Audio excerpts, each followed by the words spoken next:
मैं इनफैक्ट एक व्यू ले रहा हूँ राहुल और आशीष और मयूरेश तीनों से क्विकली। राहुल, जो कमोडिटी मार्केट में उठापटक हुई, इसको आप कैसे देख रहे हैं?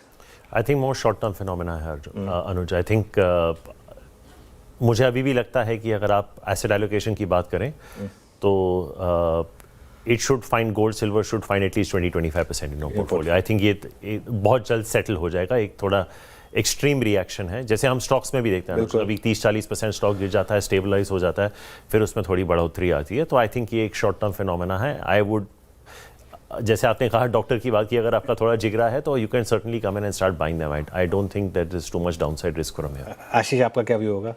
अनुज, देखिए इंडस्ट्रियल कमोडिटीज़ पे हम अभी भी काफ़ी पॉजिटिव है, खासतौर पर कॉपर, एल्यूमिनियम जैसी जो कमोडिटीज़ हैं वहाँ पर पे तो मुझे लगता है ये बाय ऑन डिप की अपॉर्चुनिटी बनेगी। जहाँ तक कि सिल्वर का सवाल है, सिल्वर ने ऑलरेडी 5x जंप दिया है, तो डेफिनेटली एक मैं समझता हूँ जिन्होंने ऑलरेडी लिया हुआ है वो तो एक अच्छे गेंस पे बैठे हैं। पर जहाँ तक कि फ्रेश एंट्री का सवाल है, ये अब स्टैगर्ड मैनर में होनी चाहिए rather than at one go. तो SIP should be the strategy. Gold definitely part of allocation होना चाहिए, तो गोल्ड पे मैं समझता हूँ शायद हम ज़्यादा कंफर्टेबल है इस पॉइंट ऑफ टाइम पे एज कंपेयर टू सिल्वर।